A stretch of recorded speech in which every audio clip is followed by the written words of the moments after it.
Hello, everyone. This is Rob Golfi with REMAX, the Golfi team. Welcome to the Golfi Real Estate Show with host Stephanie Vivier. Rob Golfi, how are you today, sir? I am doing well. Last week, I'll tell you, I did a speaking in Waterloo. Now, so I was there, and great presentation. I talk about my story about, where, I started when I was 20 to the point where I'm at today.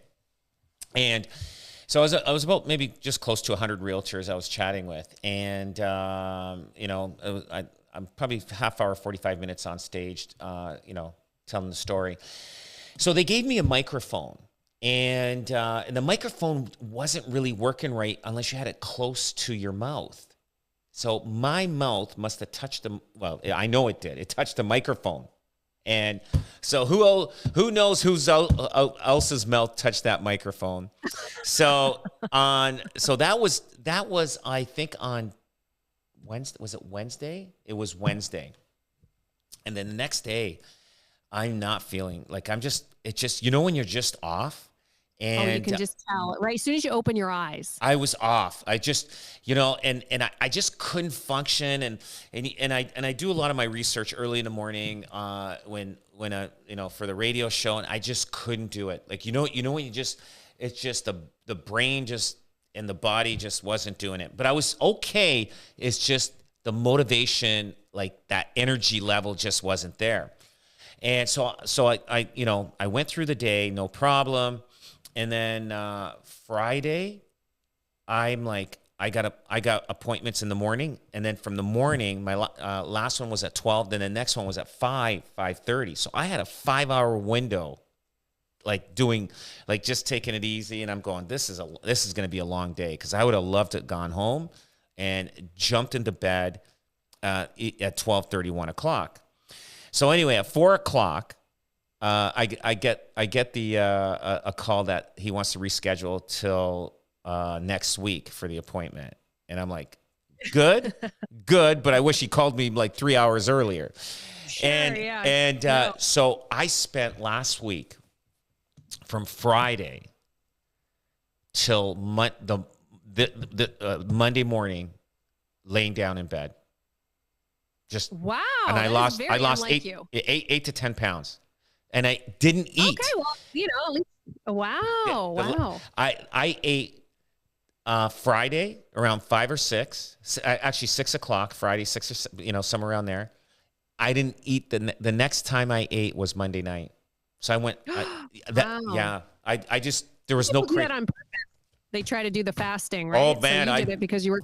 Yeah, I wasn't doing the fasting on purpose. Believe me, I love food, and I dropped 8 to 10 pounds, and so I'm like, oh my god, and now I'm trying to keep that weight a little bit under control. It's like that's tough.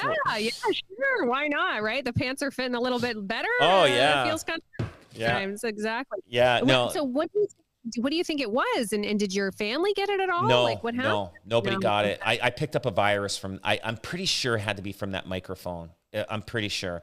I picked up some kind of, a bug, and it took me out. It was, so from basically late Friday till Monday morning, and it was tough. Even Monday morning, I was a little bit groggy, but but once you get up running and shower and, get things rolling, you get back on track. So, but I am feeling 100% now, and I'm ready to rock and roll and be back on track. But I'm telling you, I'm very health conscious. When it knocks me out, all I do is I either lay on the couch or just go into a bedroom, shut the drapes and blinds in the dark all weekend. Normally that's what I do. I just stay in a dark room, and I'm in and out of sleep throughout the day and night. Yeah.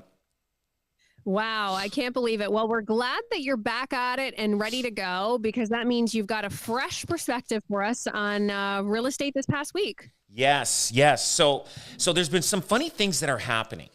Now, this is very rare. Now, ultra rare. So the appointment center had on March 21st over 600 showings. This is between our company, REMAX Escarpment, REMAX Niagara, and they're all owned by the same company. Now, only 4 Fridays. Okay, now listen to this. Only 4 Fridays from 2019 to 2025 cracked the 600 mark for showings. Okay, on Fridays. So that means there was over 600 showings on a Friday. So now, the first one was April 9th, 2021. Now, that's a great market. That was like 2021 was a great market. The next one was March 25, 2022. And I think that was still within that mark where that first quarter where 2022, the market was at the peak of the peak. Right. The third one was May 12th, 2023. And then the fourth one was March 21st, 2025, which was just this last week. Now, that's less than 1% on average, which tells us this isn't a normal market behavior. It's a response to market urgency.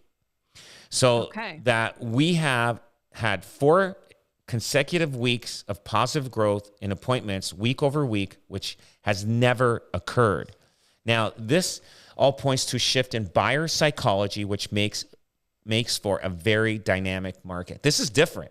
Like, I mean, we've had like better markets but showings not as much as this. So what is going on out there? Yeah, and that's my question for you, Rob. What do you think it is? I just think right now, even though the interest rates are dropping, people aren't jumping as much as they should. But my thing is, there's a lot of people out there without housing. They've been saving, and that now they've gone through this market. And so there's a percentage of them, you know, wondering about the tariffs. A percentage of them say, listen, we need to get a house. Like we're in for the long term buying the house. Let's just buy it. We need it. We want a house. We got a family.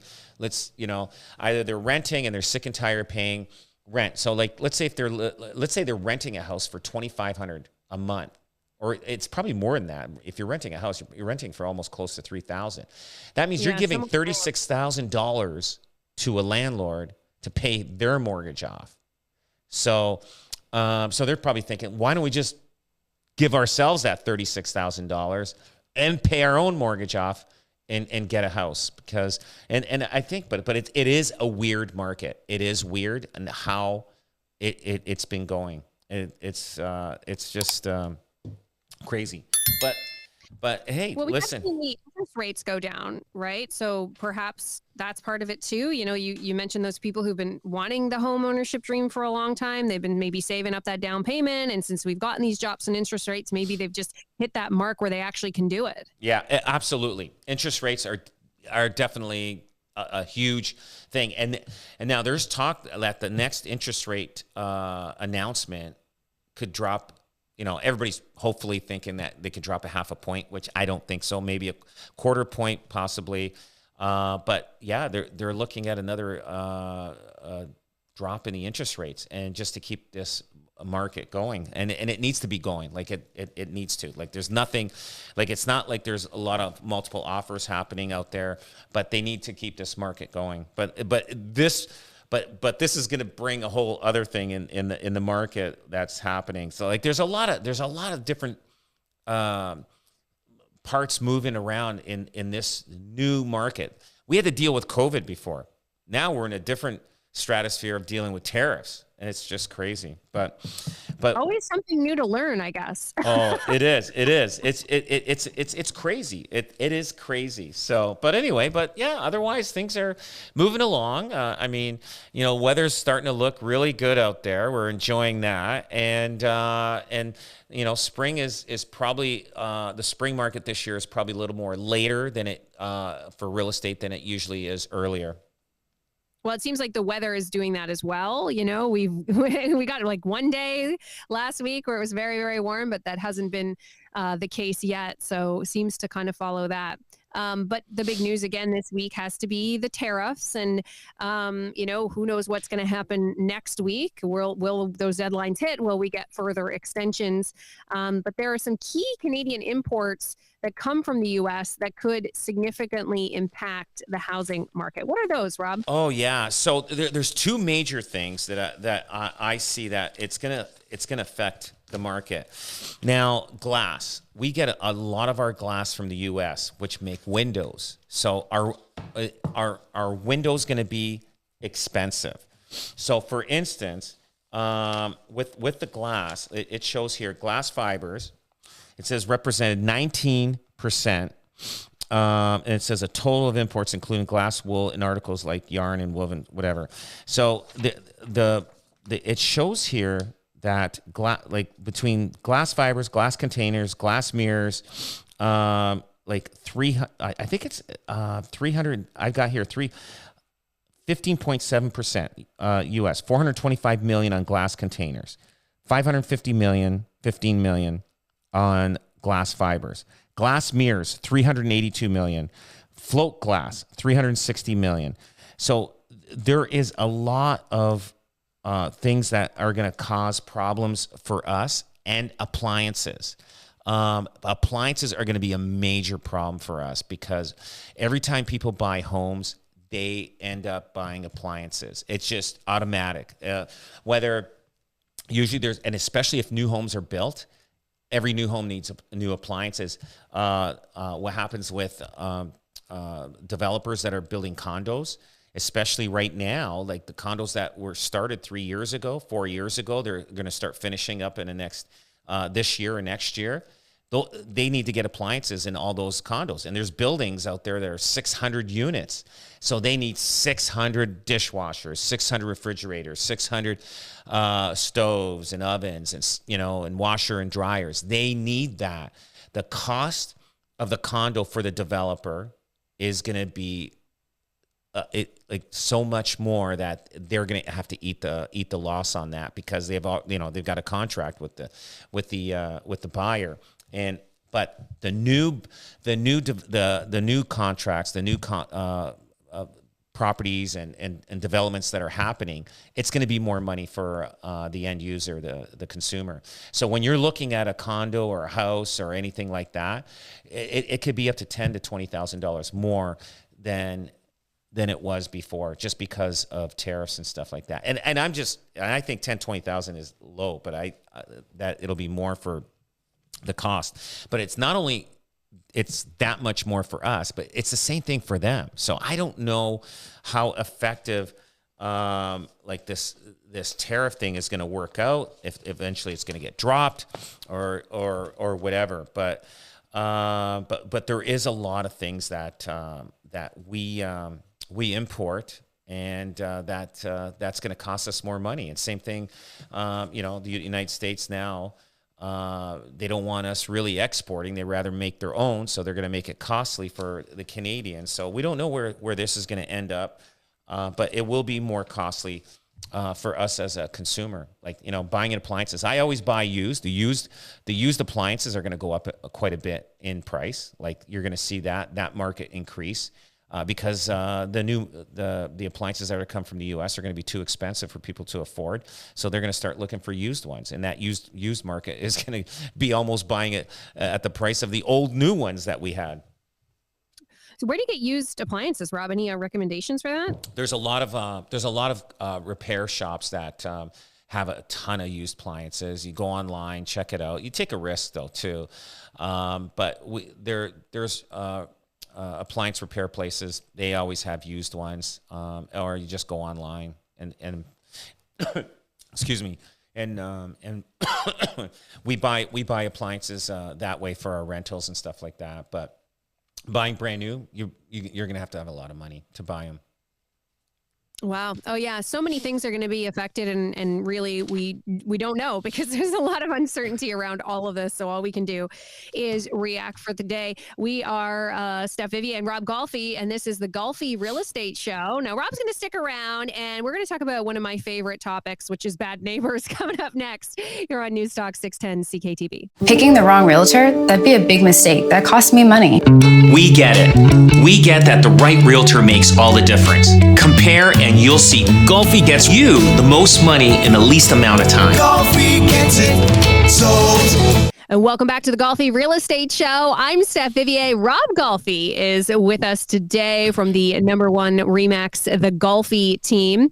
And Rob, you took us through some of the interesting things that are happening, and it looks like people are getting out there and starting to get their spring market real estate shopping shoes on, and they're getting into have those visits. We talked a little bit about impacts of tariffs, and now it's time to get into, as I said before the break, my favorite topic, which is bad neighbors. Oh, yeah. Yeah. All right. So I'm sure you have your fair share of stories about bad neighbors after all of these years in real estate. Oh, absolutely. So not only have I had bad neighbors, but I have a lot of clients that have bad neighbors. And I've got one in particular right now. So they're in Niagara. I'm not going to say where in Niagara. And they back onto a hydro field. So now it just opened up, and the problem is, the neighbors, they use behind the hydro field, which is not a problem. But what's happening is the neighbors, I don't know, they must be like delinquents or whatever. But the young kids that, like, I'm not saying young, but high school kids, they're causing a lot of problems. And so are I guess the parents are making them cause problems to this one neighbor that I know that are don't know what to do. They didn't know who owned the property behind. And I told them, Ontario Hydro owns the property. And they go, wow, they didn't know that because it was owned by a farmer before. And they called the police. They were damaging her property. They're damaging where her, the gas, where the gas meter is and everything. So the gas company came in. They kind of put like a thing around it to protect it from being damaged and stuff like that, but they're still going there damaging it. They're doing a lot of things at night and during the day. Like this is harassment. They called the police. The police aren't doing really anything. And you know what? The police today aren't like they used to be. You know what I mean? And I think the reason why the police are careful in dealing with anything, and nobody wants to be a police officer in the first place because you're dealing with bad people. But the police aren't doing too much because it's just, the old days, I mean, things were taken care of. Today, everybody's scared. Even the police are scared. I don't know. But the police aren't doing anything, and even though there was threats made. So what do you do? Like how do you deal with neighbors like this? It is tough. Like, it is tough. Like, do you have to be as bad as them? Sometimes you do. Like, but usually one is bad and the other one isn't. Like, if you're bad as them, you're the one that takes care of your property better than they do. They don't care if they have damage on their property, but when they come to your property, they're damaging it. Like, you have pride of ownership. So how do you deal with these neighbors? Do you call the biker gang and say, hey, pay them off? I don't know. Like, you know what I mean? I honestly don't know. They got things like, you try to talk to them and say, hey, listen, please, if you can, what is it that you don't like about us? Like, we're not doing anything. There is a lot of that going on, and a lot of, and to deal with the stress, of a neighbor like that, that's not only, like, it's okay to have a bad neighbor, but have a neighbor that, their kids are harassing you and going on your property and damaging your property, that becomes invasive.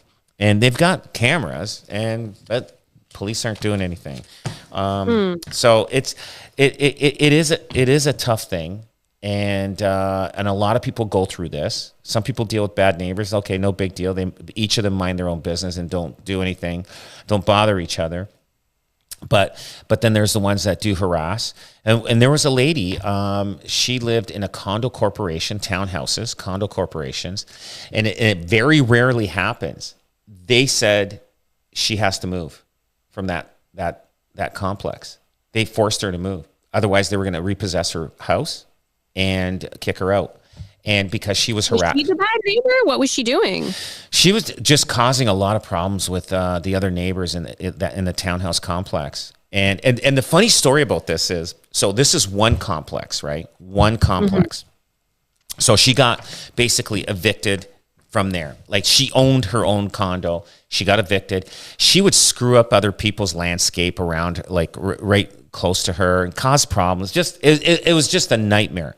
And the condo corp didn't know what to do, but they have the legal right to evict her, and they did. They said, you got to sell this place, otherwise we will repossess it and we'll sell it ourselves.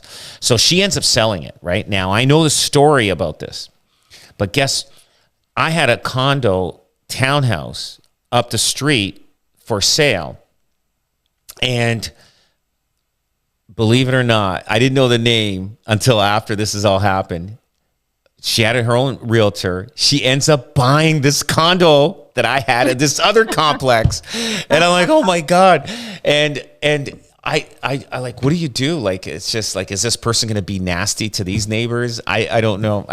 You know what? I'm going to check to see what's going on in that complex. I gotta do a visit. Yeah. But basically, like, basically you take a problem out of one complex. Will that problem be the same in the next complex if you move the person? It's hard to tell, but you don't know. But it took years. It took 6 years to get rid of this lady, with all the complaints and filing, and it'd be nice if you really got complaints from a lot of police reports going there and stopping them. Say, hey, you're going to have to get out of here because you're causing ruckus in the neighborhood. But neighbors are tough. And it's always good to know. Talk to the neighbors across the street to see how the neighbors are, because people across the street aren't directly affected with their house. So they'll tell the truth. But let's say the house you're looking at, they're the good people. And then you go next door and say, hey, how's this neighborhood? Yeah, we're fantastic. We're great. Yeah. And they move in, and all of a sudden it's a nightmare on Elm Street happens all of a sudden. So you really gotta knock on the doors of neighbors when you're looking at a house. Just say, hey, look, we're looking at buying this house. We're a young family. Like, you don't want craziness happening. And sometimes you could check the police department, see how many police reports have been at the different addresses around there, and it'll tell you what the activity is. Is it domestic or is it neighbors? What are the calls? But it is always good to find out from the neighbors the house that you are buying. But check across the street, not check directly next door as often. But you can, but you got to get a good reading. You got to get a good reading on it. Because what would you do if you're in this situation, though? Like with the condo corp, you can get rid of them, but it takes time. Freehold, then you can't. Yeah, you can't. It takes time. They have to be really bad to be kicked out. And that's what happened to this lady. She was really bad. They caught her on video, messing up landscaping, other people's landscaping. They literally, you have to be bad quite so often, but it took 6 years to get rid of her. And they basically said, no choice. Condo corp, when you're in a condo corp building or a condo corp townhouse complex, they have a lot of rights, but it takes a lot for you to get kicked out. Like, it does. It takes, and so that's why they get away with it. They get a slap on the wrist, hey, don't do it again. And meanwhile, they're doing it. So you got to be careful. Like, living with neighbors I'll tell you, if you live in a neighborhood and you got great neighbors and you want to move because you want a bigger house or whatever, don't do it. Like, I'm telling you, good neighbors are hard to find. I find the older, if you're in a neighborhood with older generation, there's no problems. Like, it's pretty, everybody keeps to themselves. When you're in a neighborhood with a lot younger, like 20s, 30s, even at 40s, and they have kids, and kids step over other people's lawns. There's bound to have problems. My kid beat your kid up or whatever, and then it just goes to the parents, and the parents start battling, and then all of a sudden now, whoever's the real bad family have no problem causing problems in the neighborhood. They're good at it. The only way you can beat evil is to be evil. And a lot of people aren't evil. And so it's hard to beat evil. Like nobody wants problems at their house. Nobody, you don't want to leave your house and they break into your house and all of a sudden you got problems. You know what I'm saying? So I remember one time, Niagara Falls, we lived on the back of the highway was at the back of our house. So what happened was, my dad would have all these fruit trees in our backyard. And so there was a guy up the street that would steal fruit in our backyard, and he would take from the trees. And my dad's like, anyway. So one day we all left as a family. He dropped us off at my grandparents' house, and then he came back and parked on the side of the highway because he had a ladder ready to go in. And so then he went into our backyard and he sat there and he saw the older guys like coming in. They were like high school, and he says, "Hey," and they were shocked to see him back there. And he goes, "Look, guys, if you want peaches, I have no problem. I got lots of peaches, but you're picking ones that need to be ripened more. I will give you peaches. Don't ruin my backyard." Like, you know what I mean? Like he was good about it. But they were surprised that he was back there because the car wasn't in the driveway, right? They thought, they left. So I like that he was concerned, like they weren't getting the best peach that they could be getting, right? He really wanted them to try the good peach and know that he grew a good peach. Well, you know what I mean? Because the ones that weren't ripe yet, they were picking him. They were ruining his crop. And exactly. So he's a farmer at heart. yeah, I love it. but again, neighbors, they can cause a lot of problems for a lot of good people out there, and people that are listening right now. I'm sure, a lot of them are going, "Oh my God, if they can get rid of their neighbors," or, and usually it's the good people that end up having to move, the good people, and it just depends. Like, I've had in all the years of my different homes that I lived in, I had one neighbor that I don't know why she was not a happy lady, and my kids were playing volleyball in the backyard. This was like 7 o'clock at night. They're screaming, jumping, everything in the backyard. Mm-hmm. She called the police on us.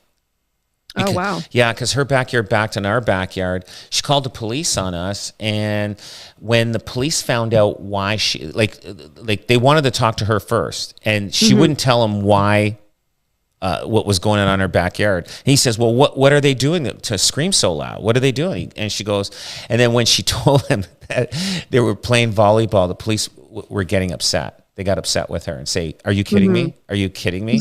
Like, but she would always try to do everything to make it tough for us. And it's just, some people are just, they just don't have it. I remember growing up, we had, her name was Mrs. Chazar.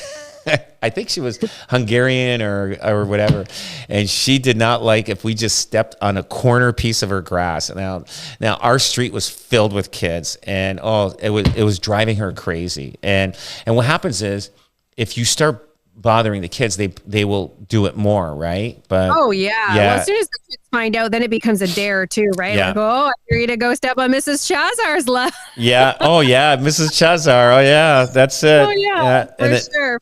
Yeah, it was. You know what? Growing up, like if you're gonna move next door to a house that has a lot of kids and you like keeping your lawn pristine, like Trillium style, don't do it.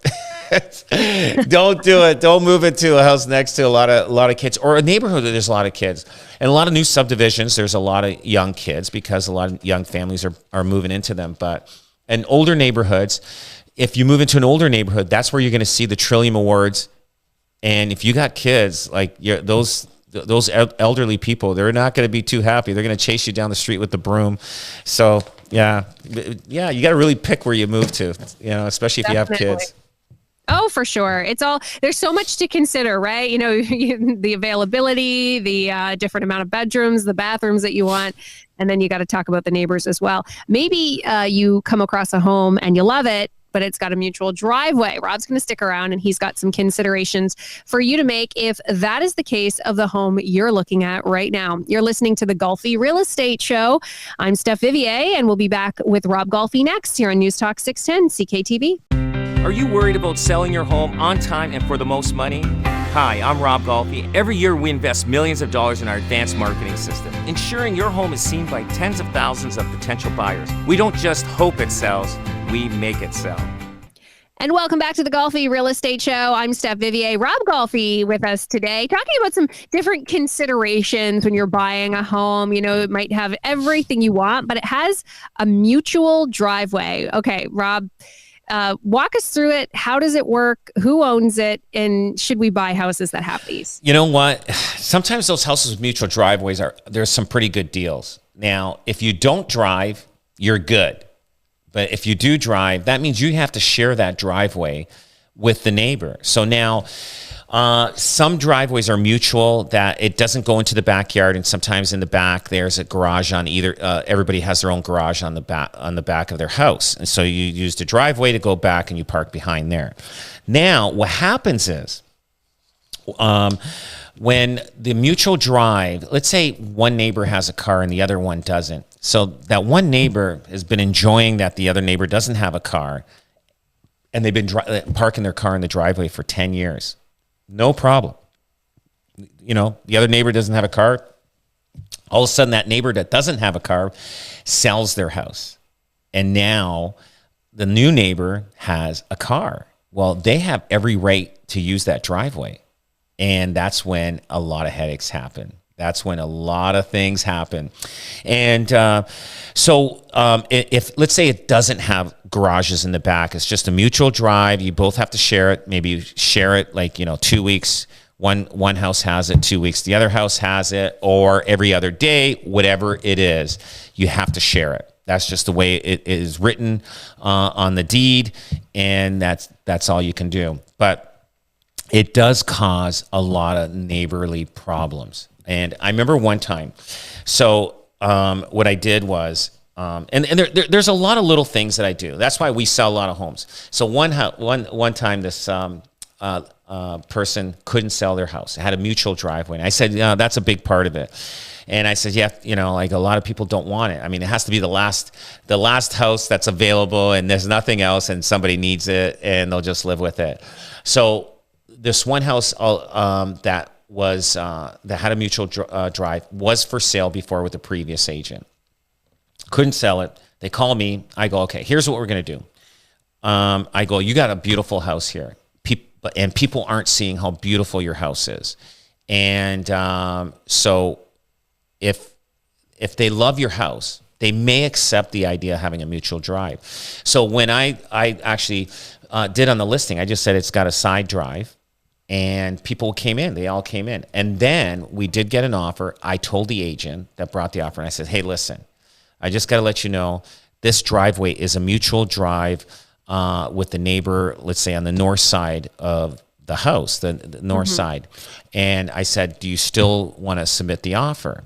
So he says, let me get back to you on this. And then I put it in writing and everything so that everybody acknowledges. So there's, it's not like they move in and they find out they got a mutual drive. They know even before the offer is written up. So he calls me up and he says, you know what? She loves the house so much, she's willing to buy it with the mutual drive. And I did it. Yeah. It's just like this is a perfect example. A family, they have a child that's 20 years old, and their child is going out with this new boyfriend or girlfriend, and the parents cannot stand this person. They want to break up. They want her or him to break up with this new girlfriend, boyfriend, but their child is in love with this person. That's what I did. I made them fall in love with the house. It didn't matter about the mutual drive. They went forward to it. So anyway. You were so transparent. You there was no lying, and they saw, right? And you, even after the offer, I think you went above and beyond to say, hey, just so you know, right, this is how this works. So they had all the information. Yeah, exactly. So the homeowners that I sold the property, they're really happy, and they loved the concept, the way I did it. The buyer was happy, but they almost hesitated. They hesitated, but the buyer was a lady. She loved the house. The house was gorgeous. It was a beautiful house. So the only thing they had to do is work out a program with the neighbor, and what, who parks in the driveway, what days of the month or whatever. So, and I'm sure that worked out well. So, but mutual drives are not. It would not be my first choice. It would be sometimes a lot of you'll see a lot of rental homes have mutual drives because it's an investment. The owner of the property, he's not living there. He doesn't care whether whoever parks where. Sometimes you park on the street, you park on there.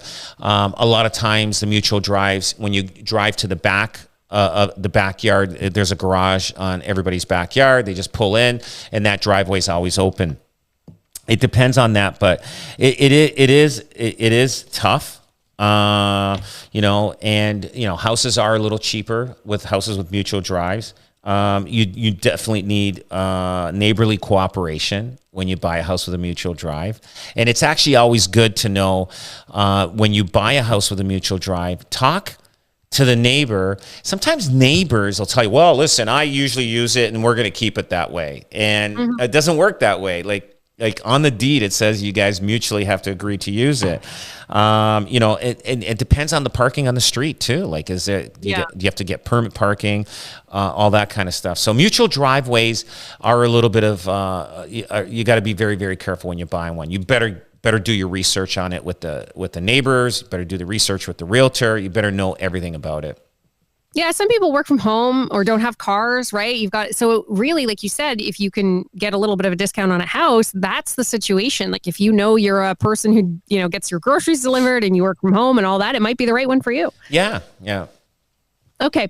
What is a right-of-way on a property? Is that similar to what we're talking about here? Almost, but not quite. Right-of-ways right-of-ways are, you got to be very careful, because right-of-ways, it can mean somebody can walk on your property and walk across it at any given time, and you have to give them access. You can't just fence up your property and block everybody out. But the definition, a right-of-way on a property is a legal right that allows someone to access or pass through your property to reach another site. Often used for shared driveways, access to a road or utility access, or even waterfront. And I've dealt with a lot of this right-of-ways, and there was one property in Stony Creek, I remember. And because sometimes, especially along waterfronts, they build all these different cottages, and the deeds, it says, this person because this cottage doesn't have waterfront anymore because we built another cottage on the same lot, they have the right to walk across the property to go to the waterfront. Well, 80 years later, it's like, get out of my backyard, buddy. Like, I don't, you know what I mean? Like, it's like, you know what I mean? Like back then, everything was all open. Everybody's happy. It was all cottages. Nobody bothered anybody. But today, nobody wants walking through your property. I'm dealing with one right now in Niagara-on-the-Lake. The guy moved in, and all of a sudden, within 4 days of him moving in, a chain link fence went up right behind his property. And now, but that house that the guy moved in had a right of way to go onto this property to go to the waterfront. So this neighbor put the chain link fence, says, okay, great. We got a new neighbor. He doesn't know anything. Let's just put the chain link. So they actually, that chain link fence ended up having to, that person that did it had to put a gate for that homeowner so he could actually access and walk to the waterfront. And so you really got to know what it is. Now, right now, with this guy in Niagara-on-the-Lake that has the right to walk onto another property, he did not know about this. He thought, oh yeah, it's open. There was no chain link. He can go onto the lake waterfront there. It's like an open area, like like nobody owns it. And So he can actually go to titles insurance and say, hey, listen, this guy put a fence up. Like that's what titles insurance is. Even if you pay cash for a house, get titles insurance. That protects you for anything like this happening that you didn't know. His lawyer didn't even know. His lawyer should have known. His lawyer should have known about the right of way. Probably didn't read or dig deep enough to understand it. There are some good lawyers out there that do know real estate law, and I'm talking about real estate law. There's different levels of it. Don't use a corporate lawyer to do your closing on your house. Use a real estate lawyer that does and understands and does real estate law, because they understand about deeds, they understand about right-of-ways, they understand about mutual driveways. A lot of lawyers don't know that. That's not their specialty. They close deals. They will do the deal for you because you know them as a lawyer, but they're really, they're doing you a favor because you know them. But deal with the right real estate lawyer that understands real estate law. But there's a lot of right-of-ways on different properties, especially along the waterfronts, especially during like cottage areas, like Grimsby's got tons of that. They're like along the waterfront there on the beaches at Grimsby. There's a lot of little right-of-ways that people can walk on your property if they live in the house, and they can go in your backyard, and you cannot block them out. It is on the deed. You cannot block them out. So you should know that. And sometimes you see there's a gate and you're wondering, what's that gate there? Why is there a gate there? Like, you don't understand. It's for the neighbor to walk into your backyard. It's like nobody tells you that when they're selling the house. And you know what? Even homeowners don't even tell you that. Homeowners don't tell you that to the realtor, because they know that's going to be a deterrent of buyers buying it. So, right. Yeah. So like, it's always good to, like, if you see something funny and you see like, okay, if you're all enclosed, there's no gates in your backyard, it looks like, okay, you're protected. Nobody's going to, walk through your backyard unannounced and can do it at any time. You're having a party in your backyard. Meanwhile, the next door neighbor says, hey, let's take a walk to the waterfront through our neighbor's backyard. You don't want that, but you got to be very, very careful with right-of-ways. There's a lot of it going on out there, especially with families that had a lot of property and they built other homes over the years, and they gave the right for that one house to go through the backyard of the other house to go to another spot on the property.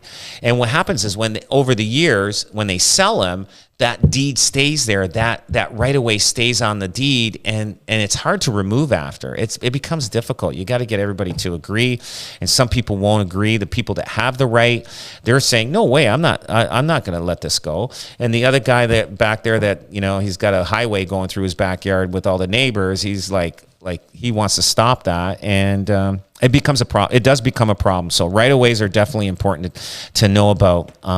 So if you see a gate going out of someplace and you don't understand why that's there, that's a right-of-way. Somebody's got the right to go through your backyard. All right. Always great information.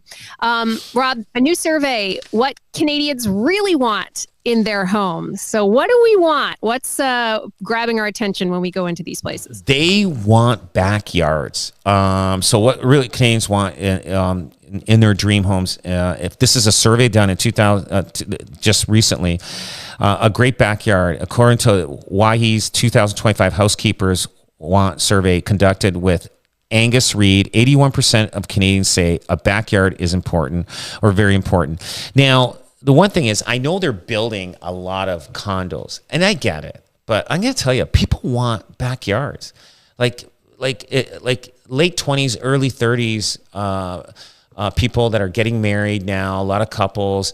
I mean, yeah, they can go into a condo, but that's short period. But they want to have a backyard. They want to have their friends come over, have a barbecue.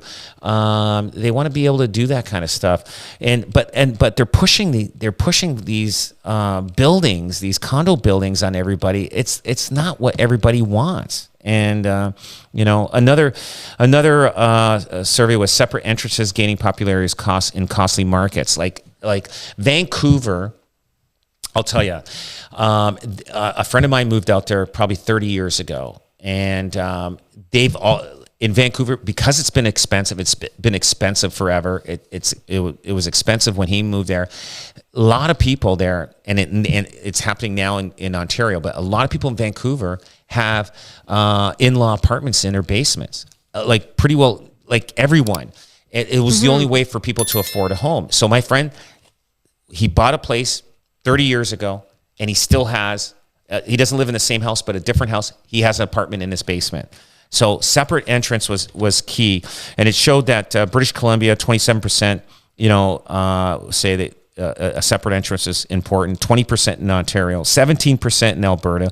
And the way it goes based on how expensive homes are. So backyard, separate entrances were the key factors. All right. If you've got those, your home is going to be very desirable. Well, thank you so much, Rob. This is always a pleasure to speak with you. Rob Golfi from the REMAX Golfi team. And they are ready for you to help you with all of your real estate needs. Check them out at robgolfi.com or 905-641-0308. Thank you so much, Rob. Thank you. All right. This is News Talk 610 CKTB.